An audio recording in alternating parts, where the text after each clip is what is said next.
Nilipitan ka ni Kurt or ikaw ba? Nag-chat-chat po kami nung January pa lang. Nakikita niyo yung sa college. Hindi po, hindi. Nasa Batangas po siya noon. Tapos, nagplano siya na uwi sila dito sa, ay doon sa Cebu. Di ba nga? Batangas ka talaga. Sa school, punta ka lang ng Cebu. Sino taga Cebu? Magbabakasyon ka? Wala po, kumbaga nagbibenta din mo may laptop sa mga ko siya. Nagbibenta ng laptop na nakagamit. Kaya ito naka-gloves. Nakakaumag. So, paano kayo kilalang isa't isa na? Paano kayo nagsimula mag-chat? Nag-add friend ko kasi siya sa akin. Nag-add ko siya sa Facebook. Random mo siya nakita sa Facebook kasi Yes po. bakit mo siya inal? Kasi hindi ko random. Kumbaga dati po, may ex ko po sa Cebu. Galing pa pageant din. Di parang nakita ko ng pamamili ko sa Nakita ko siya. nakita ko siya sa pamilya ko siya sa Facebook. Inad ko. Hinanap mo sa Hindi po, Facebook. ako sa kong dumating eh. Kasi nakusap din. Ito isang araw may Facebook ka lang. Ito ko sinasya. Pero sumali sa pageant yung gawa mo, tsaka siya, sino na nag-alas ko po? Yung ex mo, Kasi kung nung pumunta ko, parang hindi ko siya, parang Pustahan lang siya. Gusto ko yun lang. Yung parang kinalaman ko sila pagkagalan ko. parang event na. Nagkakapilan sila. Tapos may naman ni Gemma. Wala ko nanalo. So, nung inad mo siya, nag-check ka single ka. Ikaw din single ka. Bakit ka si Karen? Pero yung iba ang mga parents namin, talaga yung nagtagal ko. 2 years po. Di ko grab, champion ka. Inabutan niya yung debut. Opo, nabutan niya po. Kasi sino gastos? Sorry na. Kasi minsan hindi ako makakit sa debut eh. Naiintindihan siya pagdating ko. So, niligawan mo siya. Anong special sa kanya? Hindi ko dito makakala kung mamaya pamawal. Oo, kasi dahil pa siya nagalitan, sinabi ko siya, ito mo yung side mirror. Nandun siya manunod sa side mirror. Ngayon ba kayo rin nagkita, Jen, Kurt? nagkikita naman po kami sa city. Pag yung sa mga bar,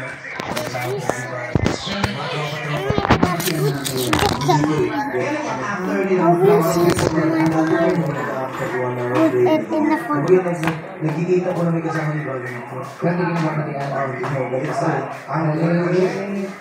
Wait lang ha. Kayo ba, kaya nyo yun? Alam nyo nang nandoon yung ex na pupunta ka kayo? O kung alam nyo yung tambayan nyo, ang puntahan nyo ng ex nyo, pupunta kayo doon? No, iiwas kayo. Ano sasadyain mo? Ako din hindi ko carry.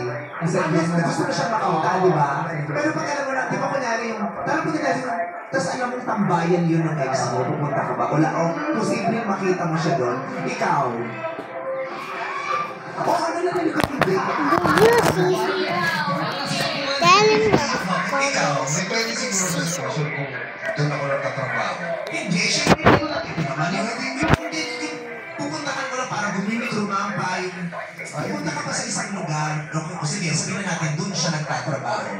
Pupunta ka pa sa lugar. Kung saan makikita, alam mo ay na-expect kung makikita mo siya. Hindi na. Especially kung masama yung pag-iwan. Diba? Kasi... kung maganda naman yung pag-iwalay, pero masama na yung itsura niya na yun. Maraming siguro ganyan eh. Ayaw ko siya makita bakit. Masama ba yung pag-iwalay niya eh? Bakit ang sama na yung itsura niya? Oo, ubus na yung balahid niya rito. Nawala yung mata niya. No, nakulat sa mismo tayo mga ganyan na nagpagawin sa kotse. Mama, iba.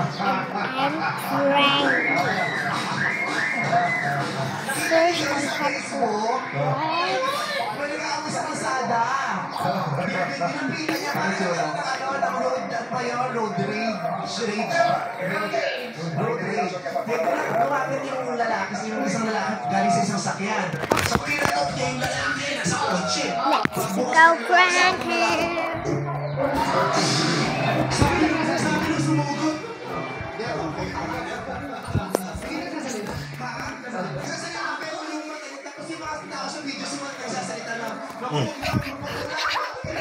Be.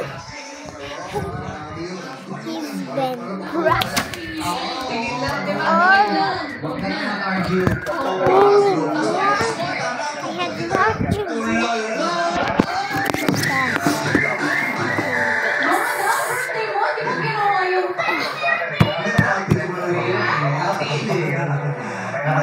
So, kahit alam niyong maaari niyong makita yung ex nyo, pupunta pa rin kayo sa lugar niyo.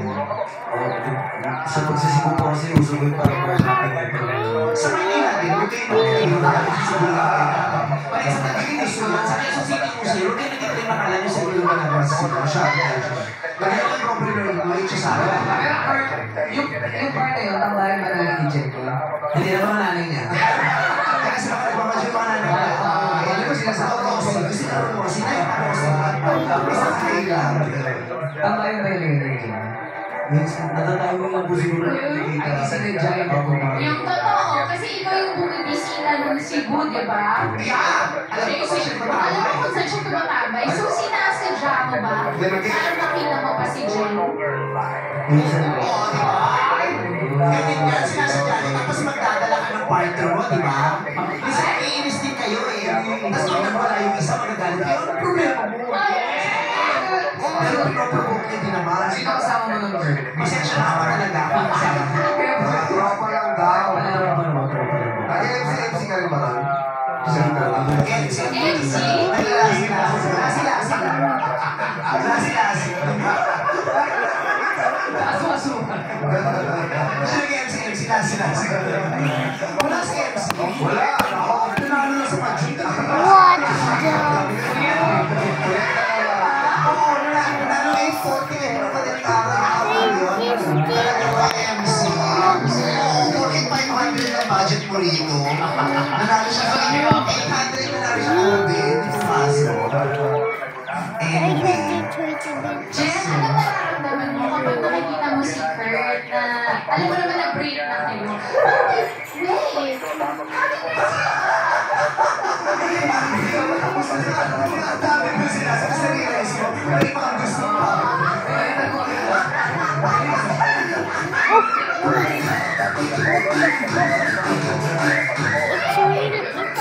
How did you guys break up?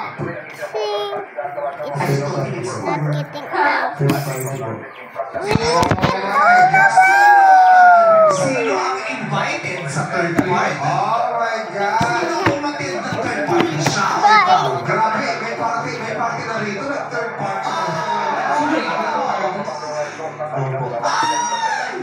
Kaya naman pala nakaglabs sa mukha para hindi makita ang dumi ng iba.